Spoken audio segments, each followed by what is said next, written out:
When people think of the god of this tower, they think of Pentaminum, Jihad, Bom, Enryu, Uric Mazzino. But they fail to recognize that the god has always been around us. The god who, if he had shown a fraction of his power on the second floor, I don't think all of the rankers combined on the second floor would have been able to scratch him. And yet he played dumb. He played dumb for the sake of playing into the hands of the people around him, so that he could climb the tower, posing as a regular. When in fact, we can see the signs. Paracule is the strongest being in Tower of God.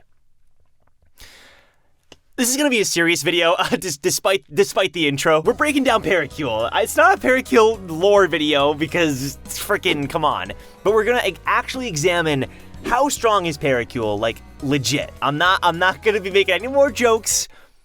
I shouldn't promise that. We're gonna be seriously examining Paracule from a fighting perspective. What can he actually bring to the table? How did he get so far, and could he actually continue to climb despite us not seeing him in the story anymore? So let's start at the beginning here. I sort of made this video because I thought of something recently, and it's something I wanted to talk about, and it directly relates to Paracule probably more than anyone, and that's regulars, right? We think of regulars as bottom of the barrel, like the weakest beings in the tower, especially if you just entered the tower, like, oh, but regulars are so weak, you know? Like, regulars compared to rankers, compared to later regulars, like, they're just ordinary people, right? That's not true, actually. Regular means chosen one. Like, regulars are the chosen people who Hedon directly picked them to enter the tower, take the tests, because they have potential. Like, if you were chosen, you had at least some reason to be chosen, some kind of potential. Otherwise, Hedon doesn't go around, like, picking random people. He picks you, you know, for the most part, because you had at least a little bit of potential. It doesn't have to be a lot, because a lot of people fail right away, but you had at least a chance, right? You had a chance of maybe climbing the tower a little ways. And this is important because this means that regulars are above average. They are stronger than the average person. Like if I was an ordinary person living in the middle area, and I had to have a fist fight with Shibisu, or I had to fight to the death with Shibisu would kick my ass because Shibisu was chosen as a regular to enter the tower and climb. Shibisu, and here's the other thing too. We have to remember, the tower has Shinsu constantly around you and constantly pressuring you. So we think of Shibisu as weak because all the people around him are monsters, but if Shibisu like left that area and we fought like in a boxing ring or something, he would absolutely destroy me because he's used to pressures way more than you know, a regular area or an area with much less Shinsu, like in the middle area perhaps. I'm not really sure actually, like what are the Shinsu densities in the middle areas of the tower?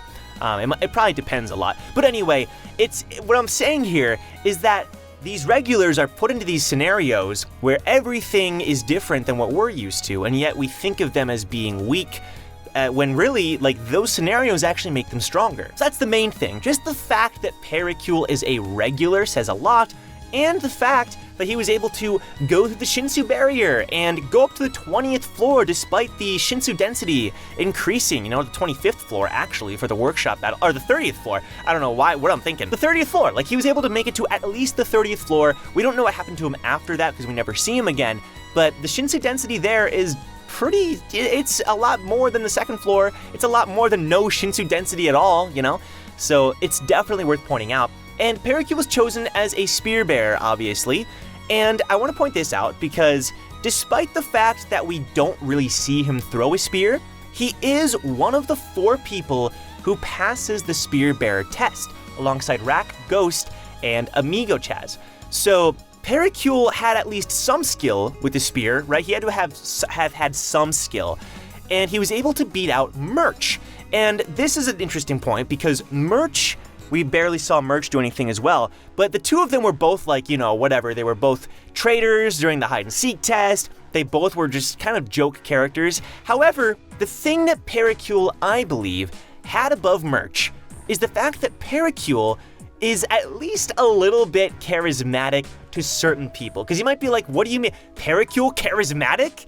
you know? But if you were making like a D&D sheet or something, I feel like Paracule's charisma would probably be like fairly high because despite the fact that he's betrayed them, despite the fact that he's very weak compared to them, they still bring him with, like, they're still okay with him, like, going with them, at least for the most part, you know? Like, they don't have to bring him. He's not, like, forcing his way in. Like, they could be like, no, you're staying behind, but they're like, whatever. You know, like, why? You know, and the fact that we've come to like Paracule as well, despite that fact, makes me believe he is charismatic to some extent, especially to the right people, like Murch. Paracule was the leader of the duo, and he was able to convince Murch to do the plan where they abandon Hots, blah, blah, blah, revolution, whatever, you know?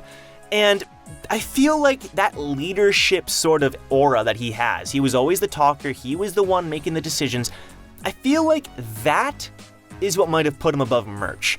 You know, maybe if they had a spear fight, maybe Paracule would come out on top, barely, but in my opinion, I feel like the test administrators are looking for other things, like Paracule showed something that Murch didn't, and so that's worth considering as well. It's not necessarily a power, but I feel like it's something that can definitely work to Paracule's advantage. Now, if we're talking about Paracule and we're talking about strengths, we have to talk about some of his skills. He's shown like 2, and I struggle to call them abilities or techniques because they really are just him jumping out of nowhere, but you know, both of them kind of succeeded in the story. The first one is Revolution Long Term, or at least that's one of the translations. He basically uses this to take out Ron and Anok, and you can hear that and be like, what, he defeated Ron and Anok? Ron was very weak. He was weakened by the lightning pill. And also, Anok just got done beating the crap out of him. And then Anok was weak because she just got beaten the crap. You know, Ron just beat the crap out of her. He stabbed her with a lightning bolt and freaking almost killed her, you know? They were basically on the brink of being dead or knocked out. And Paracule was able to finish them off. However, I mean, he finished them off. I mean, that's something. It's hard to tell whether, you know, Paracule did anything here, but I think, you know, they were at like 0.1 hit points and he did that 0.1 points of damage. So, you know what? We gotta give it to him. We gotta give it to him. And then there's Revolution Freedom, which he uses to help catch Viol. When Viol's running away from Rack and Iwa and Endorsi, Paracule jumps out from the corner and slams into Viol, which allows Rack to catch up to Viol. Paracule came in clutch there. I mean, they would not have reunited without Paracule. Let's not forget that. Now, as far as his actual strength goes, we do get to see a glimpse of what he can do, like legit. I'm not talking about like godlike power. I mean, maybe, I don't know. We get to see a glimpse of his power, whether it's godlike or not, during the end of Season 1, when he's taking that, the submerged fish test. And the barnacle goblins are chasing him and Rack. He throws one off of them. And even Rack is like, nice job, Pickles, and he's like, I did it, you know? And I think that just goes to show regulars have potential. Like, even if you don't see it, he was able to do something, like, I know it sounds dumb, like he threw a goblin, but like, they're Shinwei, you know, they're creatures that they have strengths and whatever.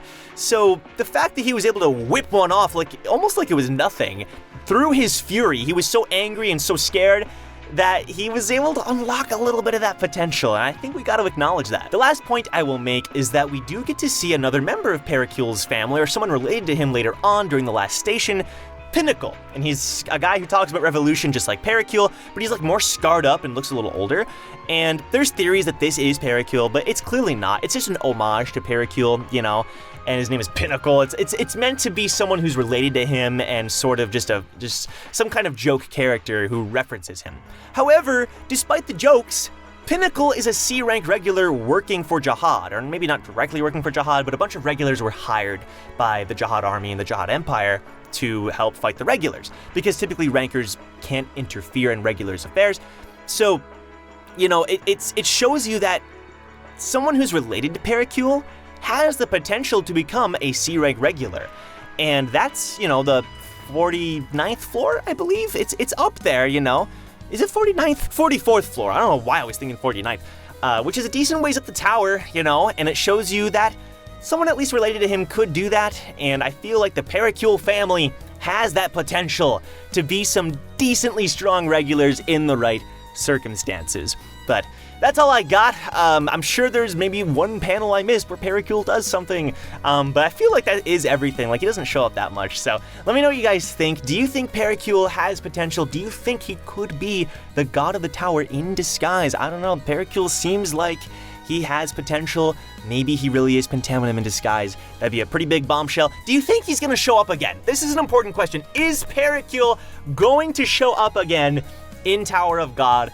Because it's strange how he disappeared out of nowhere. I'm curious what you guys think about that. But anyway, like the video if you enjoyed, subscribe for more content, and stay tuned for our Tower of God Randomizer Nuzlocke starting a week from Friday, where we play Pokemon Black 2, but name them all after Tower of God characters. We're gonna see who lives, and we're gonna see who dies. It's gonna be a blast.